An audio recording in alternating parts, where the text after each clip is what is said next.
This, this is the part which calls up code. You tell it to call add filter and post ID. I'll run through this later, but this is just a quick run through.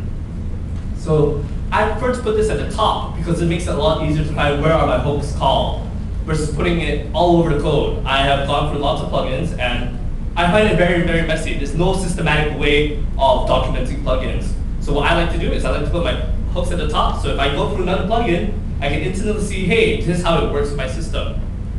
And after that is my PHP code. This is the magic. So let's go for our first plugin. You have to figure out what you want to do. So over here, I'll propose something. I want to convert all instances of WordPress in this particular format to WordPress in the post content. So here's a new plugin actually. I called it WordPress to WordPress. You can check out the plugin name. I have a URI. I filled out the description. It looks all nice and fancy there. And we'll run through it. Okay, so after the plugin header, we have our first hook, the add filter. Remember how I told you there are two kinds of hooks? We have the action hook and we have the filter hook. So I'm going to go for the filter hook first. Okay, so let's break it down. Let's just look at this one line of code. The first part, we break it down to two parts. The first part is the add filter and the content. The content is the hook name. So this is one of the 1,133 available options out there. So this is the hook name for specifically the post content. It is the filter part. And the second one, the 2, is the callback. What the callback does is it determines what PHP function to call. So in this method, the first part is the class. So what this callback does is callback within the class, WordPress to WordPress, the callback the content function. So and callbacks can be either strings or an array of 2 strings. I prefer the second one. Because it allows me to easily identify what does this function hook into. As I said before, WordPress has no systematic way of documenting plugins. So if you look at it, you can compare how are the plugins written. The first way is just writing it by a simple string. I would call, what happened is the filter will be called, and the call this WordPress to WordPress. The content will be pushed in. Some magic regular expression is done, and it gets thrown out. The function name is called WordPress to WordPress. If I didn't know what the hook was, I wouldn't know where does this function belong to. But if I look at my array of 2 strings, you can instantly tell I have a class called WordPress to WordPress, and I have a function called the content. So I'll know that this function will correspond to this hook, the content. It allows me to easily figure out where does this hook belong, where does this function belong to. So if you know PHP, you'll realize that the regular expression, I hope some of you know this, what it does is it'll just look for the WordPress in that format, and it will just return it out in the capitalized format. Ta-da! So this is the one all developers will need to know. All they will require to do is just change the lines in between, that return statement right there. But, okay, so look at callbacks. But basically, the same things, they do the same thing. If you look at the return codes on line 15 above and line 16 below, they're exactly the same. So they will do the exact same thing. The callback will do the same thing, but I prefer the second way. I prefer array callbacks. Allows me to segment my code, lower chances of name conflicts, easily tell which function belongs to which one. But there's one thing we forgot. Filters are transformations. Filters have to return a transformation. They have to return something. They have to return how did the content that was passed in, how does it come out? So that's why we have to consider the filter return values. A filter has to return a value, which is the result of the transformation. So 1, if you look at line 16, 1 is the return, and 2 is the transformation. So for developers out there, you'll know that you can just change the return statement to maybe return a variable, return another code, or return it any other way. But filters have to return something. If they don't return something, what could possibly happen is, in this example, what would happen is your content would be missing. You will not have no contents at all. Okay, So that is the first example. Did everyone get it? Okay. Uneasiness.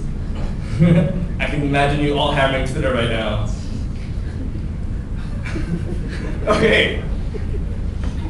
So we'll look at plugin number 2. Once again, figure out what you want to do. You really need to know what you want to do.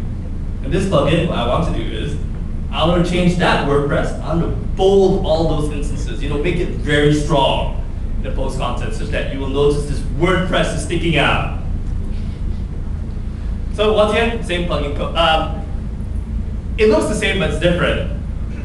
You'll plugin header, hook, and the callback. It's the same style. Add filter, class, and function name, which corresponds to the hook. But there's actually something a bit different here. If you notice at the end of the add filter, there was a 20.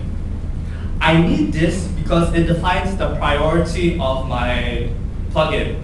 It will say run it after all plugins, after all filters on the content. So let's go back to add filter. The first part now is the content. The second part is your callback. And the third optional part is the priority. If I want to run this plugin after the first plugin I created, I would have to set a higher priority than the default. So what is the default? Would it be the first one? Or which one would run first? WordPress to WordPress, the content? Or my bolder press? Actually, what would happen is the first one would run first because there's a default priority of 10.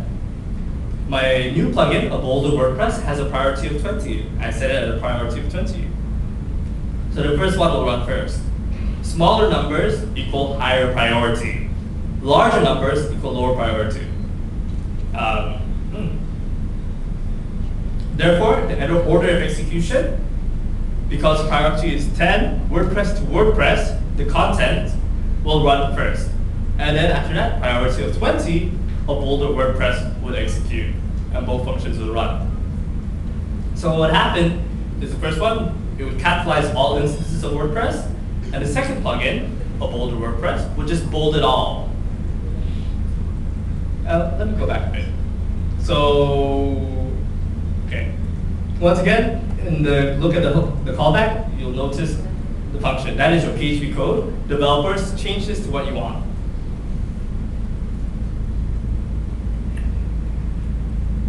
Okay. So let's look at the third plugin.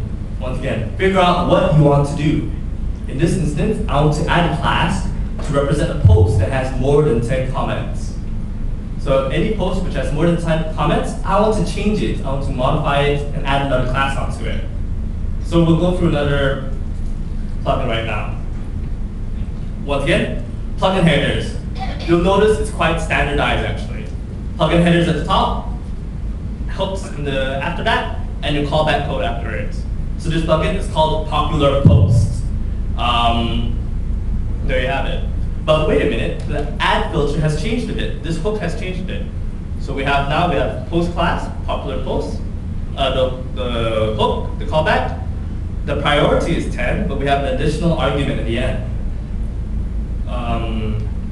This additional argument is needed to specify the number of arguments to be accepted. So if I go back, you'll see my callback actually requires 3 arguments here.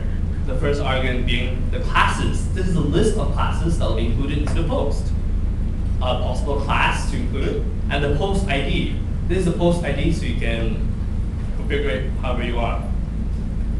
So line 16 to 20, my PHP code, the way I call back, I will get out the number of comments from this post ID. If it's greater than 10, on line 17, I'll just add it to the classes array. And after that, I'll return it back. So through that, I can create my popular post plugin. So the fourth argument is the number of accepted arguments. Not all filters and hooks are created the same. Some have additional arguments. Post class is just one of them. If you do not specify the number of arguments, it will just default to 1. So in this scenario, it will just default to classes. And your code will,